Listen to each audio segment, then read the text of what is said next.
안녕하세요. 저는 깨어있는 교회 성도 이민숙입니다.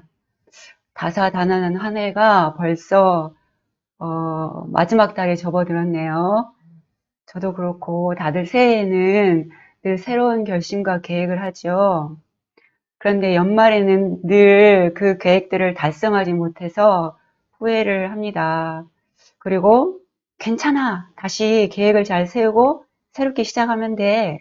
하면서 제 자신을 다독이는데요. 그런데 하나님이 정하신 마지막 심판대에 우리가 섰을 때에는 괜찮아. 다시 시작하면 돼. 절대 안 되죠. 그래서 미련한 다섯 처녀와 같이 다시 기름을 준비할 기회가 없습니다. 항상 깨어서 기름을 준비하고 신랑 예수님이 오실 때 기쁘게 맞이하는 지혜로운 다섯 처녀와 같이 이 마지막 때를 대비를 해야 합니다. 예수님이 로마 군병에게 잡히시기 이틀 전에 세상 끝에 있을 일들을 말씀하신 내용 중에 일부인데요. 다 같이 읽어보시겠습니다. 시작. 이는 그때에 큰 환란이 있겠습니다. 창세로부터 지금까지 이런 환란이 없었고 후에도 없으리라. 그 날들을 감하지 아니하면 모든 육체가 구원을 얻지 못할 것이나 그러나 택하신 자들을 위하여 그 날들을 감하시리라. 아멘. 또 이 말씀을 현대인 성경으로 보면 그 세상이 창조된 이후 이제까지 없었고 앞으로도 없을 큰 고난이 그때 있을 것이다 라고 말씀을 하시면서 정말 장차 어마어마한 그 마지막 환란이 있다 이 말씀을 하십니다. 그래서 또 예수님이 산상수훈 팔복을 말씀하시면서도 이런 말씀을 하셨어요. 나로 말미암아, 그러니까 예수님으로 말미암아 너희를 욕하고 박해하고 거짓으로 너희를 거슬러 모든 악한 말을 할 때에는 너희에게 복이 있나니 기뻐하고 즐거워하라. 하늘에서 너희 상이 큼이라. 너희 전에 있던 선지자들도 이같이 받게 하였느니라. 이렇게 우리의 선진들도 박해를 받았다는 것. 그리고 예수님은 그리스도 때문에 우리에게 은혜를 주셨지만 또 함께 고난도 받게 하려 하셨다고 하셨습니다. 사람들은 이렇게 고단하고 힘든 삶 속에서 많은 사람들이 그래요. 예수님만 믿으면 좋은 일이 있을 거야. 평안해. 그렇지만 그것은 성경의 많은 부분에서 우리의 소망과는 다르게 이 고난이 우리에게 얼마나 유익한지 많은 말씀을 여기저기 하시고 계시는데요. 또 고난은 하나님의 선물이라고까지 해요. 그래서 이 고난을 통해서 우리의 그 악한 본성이 깨지고 또 자아가 부셔지고 그래서 장차 주님이 오셨을 때 기뻐하시는 영적으로 정결한 신부가 되도록 이 고난이 단장을 시켜줍니다. 그래서 고난을 통해서 성숙한 믿음을 보여준 우리 믿음의 선진들을 보면 어떻게 살아갈지 알 수가 있는데요. 한번 보시겠습니다. 또 어떤 이들은 조롱과 책짓질 뿐 아니라 결박과 옥에 갇히는 시련도 받았으며 돌로 치는 것과 톱으로 켜는 것과 시험과 칼로 죽임을 당하고 양과 염소의 가죽을 입고 유리하여 궁핍과 환난과 학대를 받았으니 이런 사람은 세상에 감당하지 못하느니라. 그들이 광야와 산과 동굴과 토굴에 유리하였느니라. 참 성도는 이렇게 하나님을 믿는다는 이유로 고난을 받고 고문도 당하고 때로는 순교자가 되기도 합니다. 성 아우구스티누스라는 이 사람은 이 고난 자체가 아니라 고난을 겪는 이유가 진정한 순교자를 만든다라고 했습니다. 또 영국의 극작가이면서 시인인 T.S. 엘리엇은 그의 희곡, 그 성당의 살인이라는 것에서 순교자는 이 하나님의 도구가 된 사람이다 라고 하면서 순교자는 하나님의 뜻 안에서 자기의 뜻을 버렸지만 하나님께 순종하여 자유를 발견했기 때문에 결과적으로는 뜻을 잃은 사람이 아니라 얻은 사람이다 라고 했습니다. 그래서 순교자는 헬라어로 증인을 의미하는데요. 우리에게 둘러싼, 구름같이 둘러싼 허다한 증인, 이런 말씀을 보았죠. 그래서 허다한 증인에서 이 증인은 순교자를 의미합니다. 또 예수님은 사도행전 1장에서 오직 성령이 너에게 임하시면 너희가 권능을 받고 예루살렘과 온 유대와 사마리아와 땅 끝까지 이르러 내 증인이 되리라 하시니라. 해서 여기 증인도 순교자를 의미합니다. 또 우리 스테반 집사 돌에 맞아 순교하셨죠. 이 첫 번째 순교자가 되었는데 이 순교자는 이렇게 복음을 증언할 뿐 아니라 자신의 생명을 기꺼이 내주는 사람을 말합니다. 제가 최근에 읽은 그 순교자의 소리에서 발행한 그리스도를 위한 고난이라는 책에서 리처드 원브란트 목사의 삶이 바로 이런 순교자의 삶이었음을 보고 큰 도전을 받았습니다. 그래서 소개를 해드리고 싶어요. 잔혹한 그 루마니아 공산주의 정권 아래서 이 그리스도를 전한다는 이유로 비밀리에 납치가 됐습니다. 그래서 이 목사님은 감옥에서 죽지 않을 만큼 정말 심한 고문을 받았습니다. 오랜 기간 이 감옥에서 살았고 나중에는 서방 세계에도 알려져서 그 도움으로 풀려났는데 감옥에서 이제 그 있었던 일들을 책으로 발간을 했고 나중에는 영화로도 세상에 알려지게 되었어요. 이 목사님은 루마니아에서 루터 교회를 세우고 지도자로 있을 때 그 독일의 나치 정권이 들어왔습니다. 그래서 그는 또 여러 차례 체포되어서 매맞고 재판관에 끌려서 가서 엄청난 고문을 당했습니다. 또 마침 이 나치가 루마니아를 점령할 때 러시아의 그 전쟁 포로들이 루마니아에 많이 잡혀왔는데요. 그 러시아 포로를 처음 만나서 전도할 때 이 목사님이 잊을 수가 없었다고 합니다. 이 하나님을 믿냐 하니까 나는 하나님을 믿으라는 명령을 받은 적이 없습니다. 그런 명령을 받으면 믿겠습니다. 이 말을 들은 온브란트 목사님은 아니 하나님이 우리에게 자유의지를 주셨잖아요. 근데 그 자유의지를 잃어버린 이 공산 정권에 사는 이 남자가 너무너무 불쌍하고 가여워서 눈물이 하염없이 흘렀다고 합니다. 그 공산주의가 인간에게 저지른 이 악행에 대해서 충격을 받고 이제 이 러시아인들의 전도를 위해서 자기 일생을 바치겠다고 결심을 합니다. 어떤 그 명령에 따라서 한 사람의 인격이 결정되는 것은 정말 마음 아픈 일이죠. 또 그런 일이 있어서도 안 되잖아요.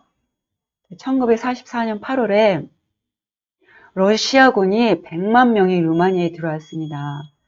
이제부터는 이제 나치 치하에서의 그 고통보다 더 심한 고난이 이 성도들에게 시작이 되었습니다. 공산주의자들은 국회의사당에서 모든 그 기독교 교단의 지도자들을 소집을 했고 약 4,000명 정도의 그 많은 목사와 사역자들이 와서 그 자리에서 이제 너무 공포스럽게 하니까 무서워서 이 공산 정권에 충성을 다짐하고 말았습니다.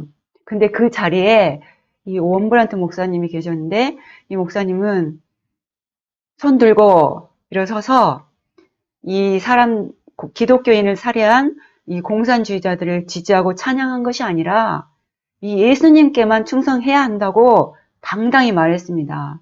마침 그 말씀이 전국에 이렇게 생중계가 되었는데 물론 이 일로 혹독한 대가를 치러야 했습니다.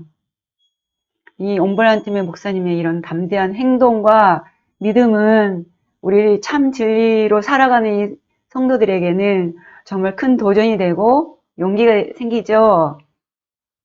러시아 혁명 이후에 또 러시아의 기독교인들은 지하교회를 세웠습니다. 그리고 그 믿음을 지켜갔는데요. 루마니아 역시 많은 교회 지도자들이 배교를 했습니다. 그래서 참 성도들은 이제 비밀리에 이 지하교회를 세울 수밖에 없는 상황이 되었어요. 그래서 그 와중에도 러시아 군인 장교나 러시아의 여자 군인들, 이 사람들에게 말씀을 전하면 정말 이 스펀지처럼 이렇게 말씀을 막 쏙쏙 빨아들이는 거예요. 그런데 이 공산주의자들은 루마니아의 모든 사람의 재산도 빼앗아갔고, 식구 중에 정말 한 명은 거의 감옥에 갇힌 집이 많았습니다. 그리고 가난은 너무너무 극심했어요. 그러는 중에도 이 지하교회는 집이나 숲속이나 지하실 등 이런 비밀에 모여서 예배를 드렸고, 또 담대하게 노방 전도도 했습니다. 이 옴버란트 목사님 아내는 기독교인 몇 사람과 함께 이렇게 한 곳에 가서 몰래 아름다운 노래를 불렀어요. 그러면 사람들이 이 노래를 들으려고 모여들었습니다.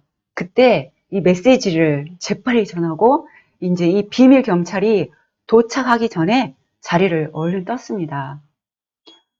참 지혜롭죠? 또 비밀 집회를 열고 예배를 드리고 또 은밀하게 활동하면서 이 공산주의자들에게도 대담하게 복음을 전했습니다. 또 체포되어서 고문을 당하고 그랬지만 그런 것까지도 이 마음의 준비를 다 하고 있었습니다. 비밀 경찰들은 지역교회를 이 마지막 남은 저항 세력으로 여겨서 어떻게든지 막 찾아내서 말살시키려고 했습니다. 그러나 이 지하교회도 교인들을 공산주의의 정부하고 또 그 비밀 경찰 내부에까지 이 지하교인을 심어 놓았습니다. 그래서 이 지하교회 형제들은 그 가장 증오하는 공산주의 제복을 입고 비밀 경찰의 활동 상황을 지하교회에 보고를 했어요. 또 형제들은 자기의 믿음을 숨긴 채 공산주의 그 제복을 입고 가족과 친구들에게 따가운 눈총을 받았겠죠. 그러면서 자신의 진짜 임무, 그것을 숨기기는 좀 어렵죠. 그렇지만 그들의 헌신 때문에 많은 지하교인 그 성도들이 도움을 받았습니다. 이 옴버란트 목사가 지하 그 비밀 경찰에 납치되어서 몇 년 동안 그 아무도 모르는 곳, 지하 감옥 깊은 곳에 갇혀 있었을 때, 이 지하교회 기독교인 의사 한 사람이 이 도대체 어디 숨었냐 행방을 찾아내려고 실제로 비밀 경찰이 되었습니다. 그리고 공산주의 그 제복을 입고 이제 찾아다닌 거예요. 제수의 그 감옥을. 그래서 그 사람 친구들은 저 사람이 공산당으로 변절을 했네. 그러면서 가까이 하지도 않았습니다. 그런데 그 의사는 깊고 어두운 감방에서 이 옴브란트 목사님을 발견하고는 아직 살아있다 라고 외부에 알렸고 감옥 생활 8년 6개월 만에 이 목사님은 잠깐 풀려났습니다. 지하 교인들은 이렇게 형제 비밀 경찰로 인해서 도움도 받았지만 반면에 비밀 경찰에 보고하는 이 가롯 유다 같은 지하 교인도 있었습니다. 이 옴브란트 목사님은 그 비밀 경찰에 끌려간 다음에 그 고문이 얼마나 심했는지 말로 표현할 수가 없었다고 합니다. 이 안쪽에 못이 박힌 수갑을 차고 있었는데요. 이렇게 가만히 있으면 괜찮지만 추운 감옥에서 막 몸을 떨잖아요. 그러면 움직일 때마다 그 수갑의 못들이 이 파고들어서 손목이 찢어졌습니다. 그리고 또 거꾸로 매달려서 매를 맞고 또 얼마나 심하게 때렸으면 이 몸이 그네처럼 이렇게 흔들거렸어요. 물론 많은 그 지역교회 성도들도 잡혀간 그 성도들도 이렇게 심한 고문을 당했습니다. 또 냉동 감옥이라는 얼음 상자가 있었는데요. 거기에 가두어 놓고 이 동사 직전에 꺼내서 몸이 따뜻해지면 다시 보내고 그 냉동고에 얼렸다가 녹는 이 과정을 반복되게 했습니다. 또 한 사람이 겨우 들어갈 이 작은 나무 상자에 이렇게 서 있는 고문을 당했어요. 계속 서 있어야 되는데 이제 지치고 피곤해서 이렇게 휘청거리면은 그 옆에 박혀 있는 못이 막 살을 파고 들어가서 찢겠죠. 그런 고문을 당하고 정말 이 공산주의자들은 기독교인에게 이 자행한 짓은 도덕성이 전혀 없는 인간이 할 수 없는 그 범위를 벗어난 그런 고문들이었습니다. 성경에서 말하는 지옥에 대한 내용이나 또 단테의 신곡에 나오는 고통은 아무것도 아닐 정도로 정말 끔찍한 고문을 했습니다. 또 주일마다 일어난 이 사건 중에 정말 이 옴브란트 목사님은 입에 담을 수 없고 너무 끔찍하고 외설적이라서 차마 글로 쓸 수 없다면서 그리스도 안에 있는 이 여러분의 우리의 형제 자매가 그런 일들을 겪었고 지금도 겪고 있다고 합니다. 그렇게 말씀을 했습니다. 그리고 젊은 여자 성도는 아이들과 사람들에게 전도한다는 것을 이 비밀 경찰이 알아냈고 가장 기쁜 결혼식 날을 가장 고통스럽게 할 날로 잡아가지고 결혼식 날 들이닥쳤습니다. 신부는 이제 이렇게 수갑을 찼죠. 그리고 이 수갑에 입을 맞추고 말을 했습니다. 내 결혼식 날 이 예물을 주신 하늘의 신랑께 감사드립니다.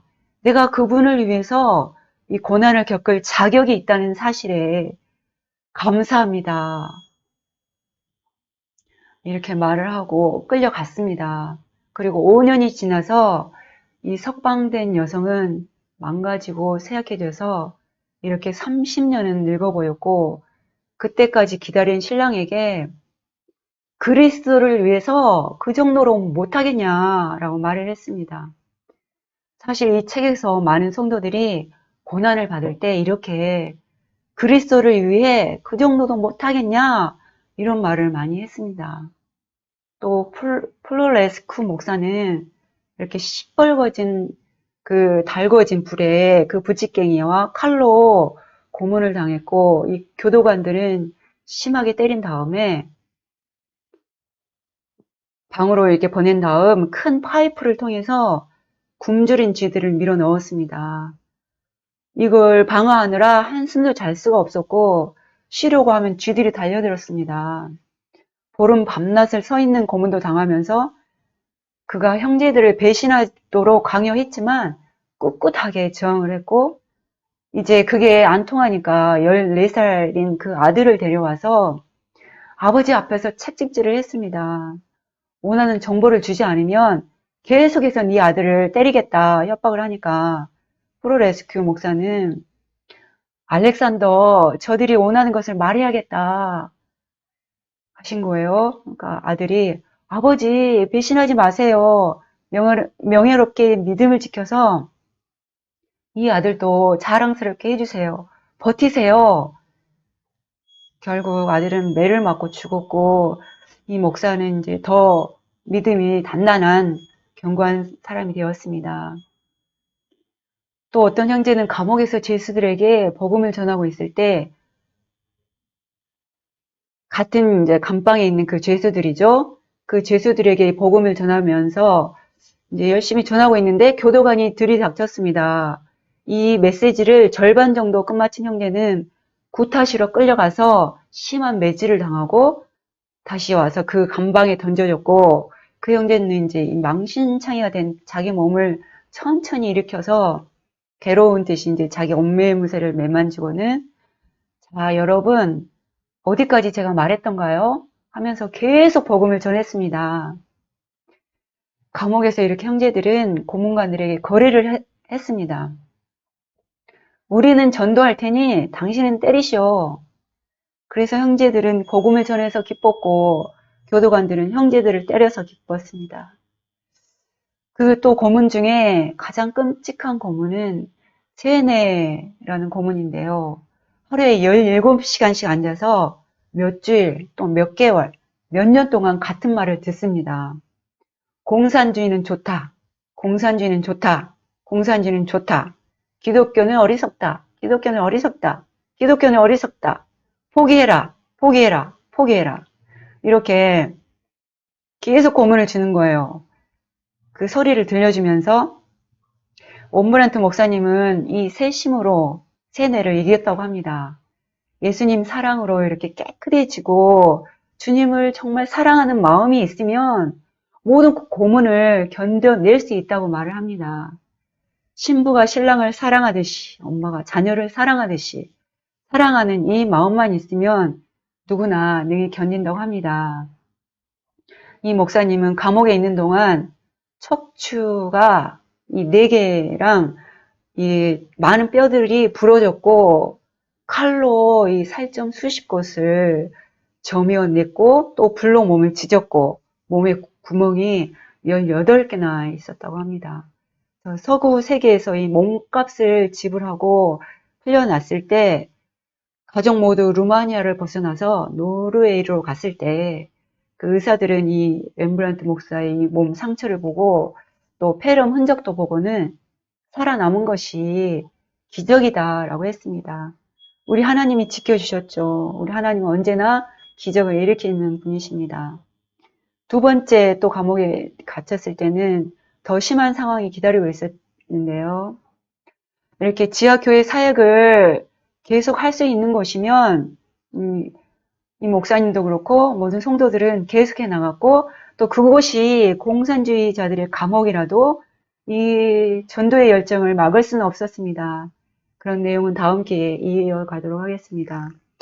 잔혹한 이 공산주의 정권 하에서 그리스도인의 증인으로 죽고 싶을 만큼 큰 고통을 당한 리처드 온버란트 목사가 오랜 감옥 생활에서 풀려났을 때 3일 동안 그 있었던 일들을 이 그리스도를 위한 고난, 이 책을 참고해서 쓰신 것을 제가 알려드렸습니다. 그는 이 책에서 말을 합니다. 공산주의 체제는 미워하지만 공산주의자들은 사랑한다. 죄는 미워하지만 죄인은 사랑한다. 나는 마음을 다해서 공산주의자들을 사랑한다. 공산주의자들은 기독교인들을 죽일 수 있지만 자신을 죽인 사람조차 사랑하는 기독교인의 사랑은 죽이지 못한다. 나는 공산주의자들이나 나를 고문했던 사람들에게 털큰만큼의 오난이나 응어리도 없다라고 했습니다. 네, 그는 정말 참 그리스도인이었습니다. 저는 이 책을 읽어가면서 어쩌면 이렇게 끔찍한 고문을 할 수가 있을까? 감옥에서 박해를 받는 형제 자매와 함께 그 고문당하는 고통을 마음으로나마 느껴보면서 읽는 내내 며칠 편하지가 않았습니다. 이 고난들이 나에게도 닥치면 과연 나는 이겨낼 수 있을까? 지역교회 우리 형제 자매들이 이 고난의 강도가 세지면 세질수록 그들의 믿음은 더 확고해져 갔고 이 영혼의 기쁨은 더 커져만 갔는데 자유로운 이곳에서 살면서 우리 형제 자매들이 지금 당하는 그 고난을 모른 척하고 나태하게 산다면 너무도 부끄럽다는 생각이 들었습니다.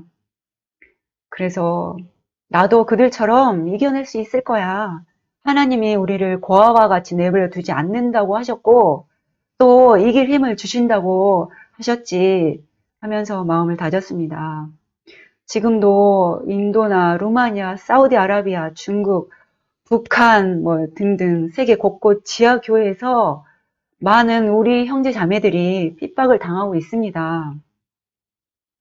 이들은 혹독한 고난을 피하는 것이 아니라 기쁨으로 기꺼이 감당하며 목숨 걸고 믿음을 지키면서 이 복음을 전하고 있습니다.